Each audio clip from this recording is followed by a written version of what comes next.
Elle vivait sans but, jusqu'à ce qu'un accident la force à faire face à ses plus grandes questions.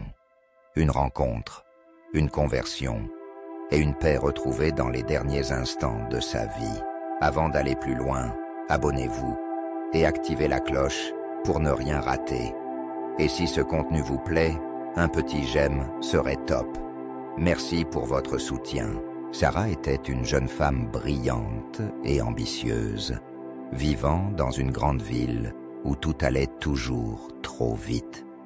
Depuis son enfance, elle avait été bercée par un mode de vie moderne, où la spiritualité était rarement au centre des préoccupations.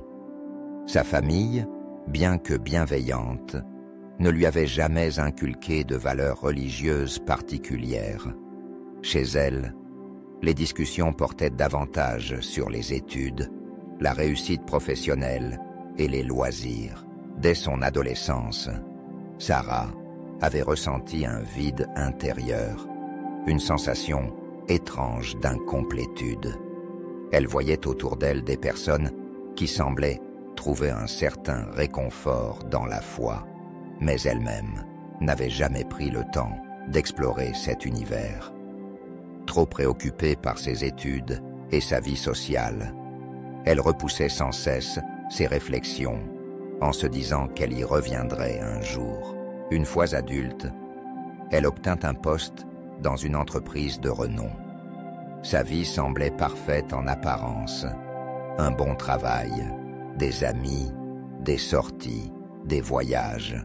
Pourtant, ce vide intérieur persistait. Elle se surprenait parfois à fixer le ciel sans raison, à se demander pourquoi elle était là et ce qui l'attendait après la mort.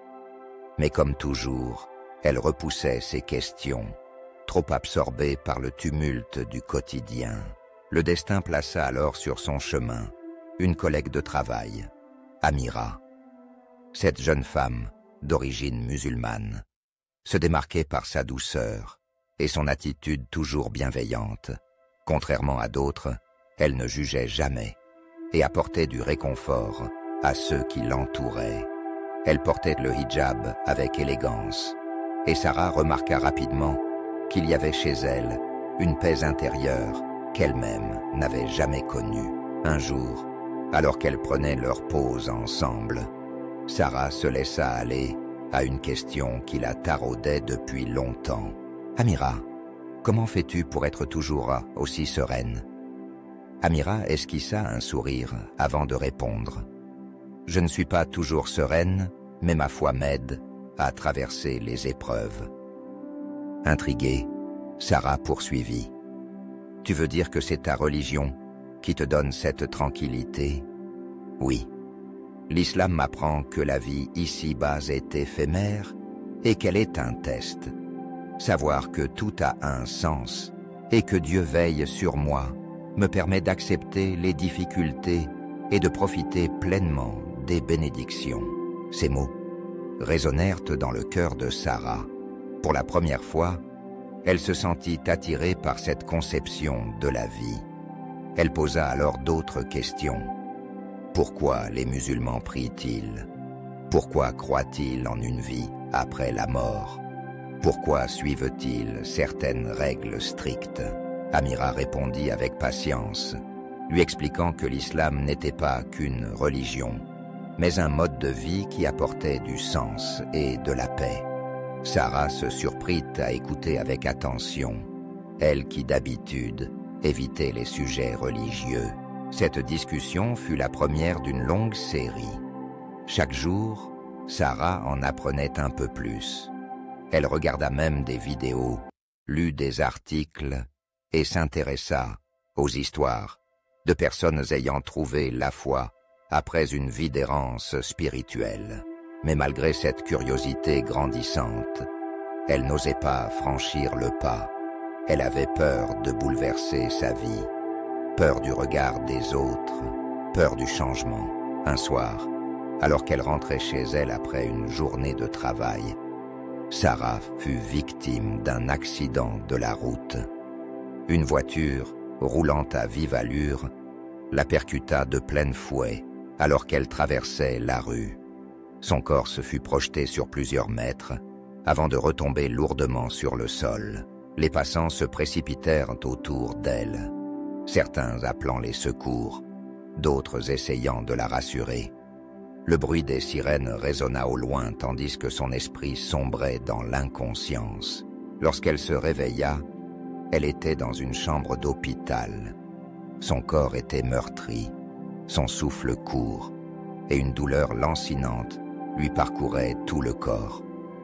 Les médecins s'affairaient autour d'elle, mais elle comprit rapidement la gravité de sa situation en voyant leurs regards inquiets. Une peur viscérale s'empara d'elle. Était-ce la fin? Allait-elle mourir ainsi, sans avoir trouvé les réponses qu'elle cherchait depuis si longtemps? Son esprit lui rappela alors toutes les discussions avec Amira, toutes ses paroles sur la mort, l'au-delà et le sens de la vie. Un immense regret s'empara d'elle.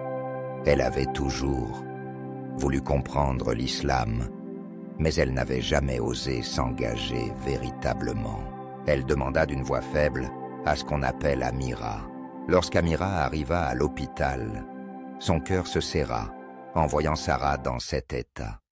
Son amie était si pâle, si fragile, mais malgré la douleur, elle semblait animée d'une force intérieure nouvelle. « Amira, je veux embrasser l'islam avant qu'il ne soit trop tard. » Les larmes aux yeux, Amira s'approcha et lui prit doucement la main. « Sarah, répète après moi. » Dans un dernier élan de lucidité, Sarah prononça la shahada, l'attestation de foi en islam. « Ashhadu an la ilaha illallah. Wa ashhadu anna Muhammad Rasulullah. » J'atteste qu'il n'y a de divinité digne d'adoration qu'Allah, et j'atteste que Muhammad est son messager. À ces mots, un sourire illumina le visage de Sarah.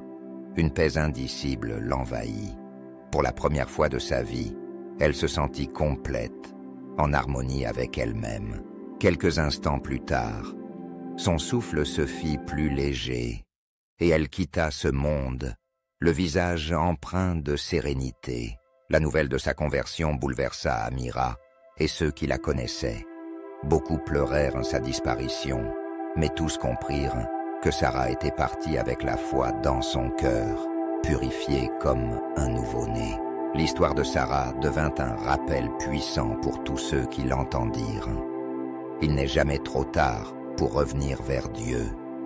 La miséricorde divine est immense, et tant que l'âme n'a pas quitté le corps, chacun a la possibilité de se tourner vers la vérité. Amira, bien que peinée par la perte de son ami, trouva du réconfort dans cette parole du prophète. Celui qui prononce la shahada avant de mourir entre au paradis. Ainsi, Sarah ne quittait pas Tun.